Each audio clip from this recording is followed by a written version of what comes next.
PM Modi को संन्यास दिलाने पे आमदा संघ प्रमुख मोहन भागवत के 75 साल का रिटायरमेंट वाला बयान अब एक ऐसा सियासी बम बन चुका है जिसके धमाके से ना सिर्फ बीजेपी बल्कि संघ भी भारी उथल पुथल में उसमें मची हुई है। हाल ये है कि भागवत के बयान का असर ऐसा हुआ है कि कट्टर हिंदुत्व की छवि वाली संघ पे भी सवाल उठना शुरू हो गया है।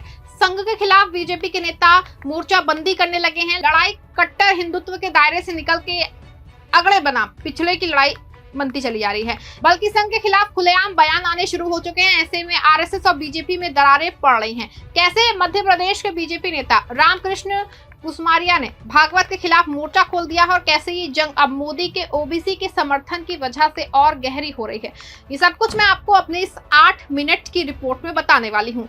नमस्कार दोस्तों, आप देखना शुरू कर चुके हैं 4 PM और मैं हूँ आपके साथ सिमरन। दोस्तों 9 जुलाई को संघ के बड़े नेता मोहन भागवत एक किताब के विमोचन में पहुंचे। किताब थी Moropant Pingle the architect of Hindu resurgence. जब भागवत साहब ने वहां एक पुराना किस्सा सुनाया, बोले कि जब मोरोपंत पिंगलरे 75 साल के हुए तो उन्हें शॉल ओढ़ा के सम्मानित किया गया, लेकिन पिंगले जी ने हंसते हुए कहा कि शॉल का मतलब है मैं समझता हूँ। ये कह रहे हैं कि अब मेरी उम्र हो गई है, अब मैं साइड में हटूं और नई पीढ़ी को मौका दूं। ये बात सुनने में तो मजाकिया थी, लेकिन दोस्तों इतना सियासत में इसमें आग लग गई क्योंकि नरेंद्र मोदी इस साल 17 सितंबर को 75 साल के हो रहे हैं और भागवत साहब खुद 11 सितंबर को 75 के हो गए हैं। आपको बता दें कि अब विपक्ष ने इसे लपक लिया है। कांग्रेस के जयराम रमेश ने तंज कसा कि कैसी घर वापसी है, मोदी जी विदेश से लौटे और भागवत ने याद दिला दिया कि 75 साल हो गए। शिवसेना की प्रियंका चतुर्वेदी ने कहा कि ये साफ संदेश है कि संघ और बीजेपी में कुछ तो गड़बड़ है, लेकिन असली खेल तो तब शुरू हुआ जब इस बयान को नितिन गडकरी ने हवा दी।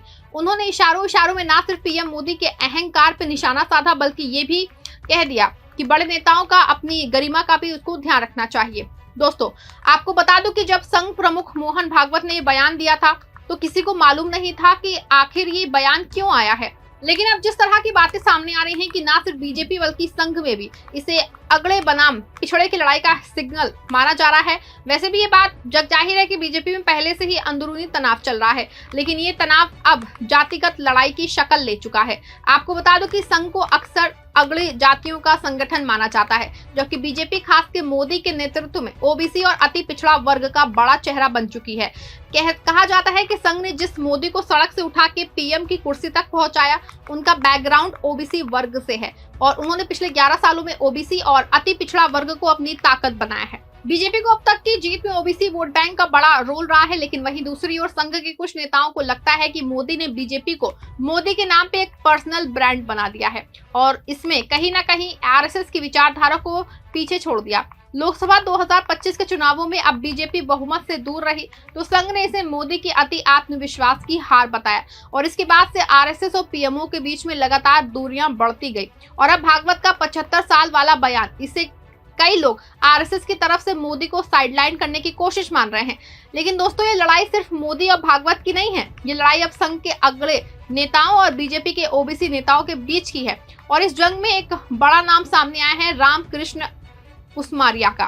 दोस्तों आपको बता दें कि मध्य प्रदेश के बीजेपी नेता और पिछड़ा वर्ग आयोग के अध्यक्ष रामकृष्ण कुसमारिया ने भागवत के बयान पे ऐसा तीखा वार किया कि सियासत में भूचाल आ गया है। कुसमारिया जो खुद लोधी समुदाय से आते हैं और ओबीसी का चेहरा है, उन्होंने नेपाल में बीजेपी मुख्यालय में कहा कि हम बुजुर्ग हो गए तो क्या हमें कचरे में फेंक देंगे। हमारे बुंदेलखंड में कहावत है कि बुजुर्गों को साथ ले जाओ तो काम अच्छा होता है, क्या माता पिता को कचरे में डाल दोगे। दोस्तों आपको बता दें कि कुसमारिया का ये बयान सिर्फ एक गुस्से का इजहार नहीं था, दोस्तों ये था ओबीसी समुदाय की नाराजगी का प्रतीक। कुसमारिया ने साफ कर दिया है कि ये वो ना तो आरएसएस के 75 साल वाले नियम को मानते हैं और ना ही भागवत के इस बयान को, और ये पहली बार है जब बीजेपी के किसी बड़े नेता ने खुल के संघ और भागवत को चैलेंज किया है। कुसमारिया का बयान इसलिए भी अहम है क्योंकि मध्य प्रदेश में बीजेपी के 27 विधायक 2028 के विधानसभा चुनाव तक 75 साल के हो जाएंगे। अगर आरएसएस का ये 75 वाला नियम लागू हुआ तो इन विधायकों का पत्ता साफ हो जाएगा। इनमें से ज्यादा ओबीसी या अति पिछड़ा वर्ग से हैं। तो सवाल ये है कि क्या संघ बीजेपी को ओबीसी नेताओं से खाली करना चाहता है? क्या ये एक सोची समझी चाल है जिसके जरिए अगड़ी जातियों का दबदबा फिर से कायम करना चाहते हैं? आपको बता दूं कि ये कोई पहली बार नहीं है जब आरएसएस और बीजेपी में तनाव सामने आया हो। पहले भी कई बार आरएसएस ने बीजेपी को नसीहत दी है और हर बार बीजेपी ने उसे नजरअंदाज करने की कोशिश की है। मोदी ने भले से राजनीति में कुछ किया हो या ना किया हो, जनता की कोई डिमांड पूरी की हो या ना की हो, पिछले 11 सालों में बीजेपी को एक ओबीसी सेंट्रिक पार्टी बना दिया है। गुजरात से लेकर यूपी, बिहार और मध्य प्रदेश तक ओबीसी और अति पिछड़ा वर्ग मोदी को अपना नेता मानता है। साल 2014 और 2019 के चुनावों में ओबीसी वोट बैंक ने बीजेपी को बम्पर जीत दिलाई और यही वजह है कि मोदी आज बीजेपी में इतने ताकतवर हैं। लेकिन शायद आरएसएस को ये बात पसंद नहीं आ रही है। संघ के कुछ नेताओं को लगता है कि मोदी ने बीजेपी को संघ की विचारधारा से दूर कर दिया है। राम मंदिर के प्राण प्रतिष्ठा तक तो सब ठीक था, लेकिन जब 2024 में बीजेपी का मोदी की गारंटी वाला कैंपेन फेल हुआ तो संघ ने खुलकर नाराजगी जताई। और अब भागवत का 75 साल वाला बयान, इसे कई लोग संघ की कोशिश मान रहे हैं वो मोदी को हटा के बीजेपी में फिर से अगड़ी जातियों का दबदबा कायम करे। लेकिन आपको बता दें दोस्तों, मोदी इतनी आसानी से हटने वाले नहीं हैं। संघ और अति पिछड़ा वर्ग उनका सबसे बड़ा हथियार है और कुसमारिया का बयान उसी का नतीजा है। कुसमारिया ने साफ कह दिया है कि बुजुर्गों के कचरे में नहीं फेंका जा सकता है। और ये सिर्फ कुसमारिया की बात नहीं है, मध्य प्रदेश में ओबीसी नेताओं के बीच ये गुस्सा बढ़ रहा है और आरएसएस बीजेपी को फिर से अगला डोमिनेटेड पार्टी बनाना चाहता है आरएसएस। वैसे भी संघ के इतिहास में ऐसा पहली बार हो रहा है कि कोई बयान इतना बवाल मचा रहा है।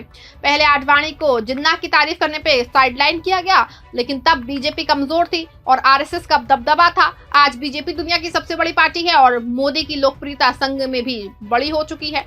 सवाल ये है कि अब आगे क्या होगा? क्या मोदी 75 साल के होने के बाद भी सत्ता में बने रहेंगे या फिर आरएसएस अपनी ताकत दिखाएगा, बीजेपी में बड़ा बदलाव लाएगा? अमित शाह ने पहले ही कह दिया है कि मोदी 2029 तक पीएम रहेंगे, लेकिन संघ का इतिहास बताता है कि वो अपने हिसाब से चीजें बदल देता है। लेकिन इस बार मामला आसान नहीं है। ओबीसी और अति पिछड़ा वर्ग का गुस्सा संघ के लिए बड़ी चुनौती है।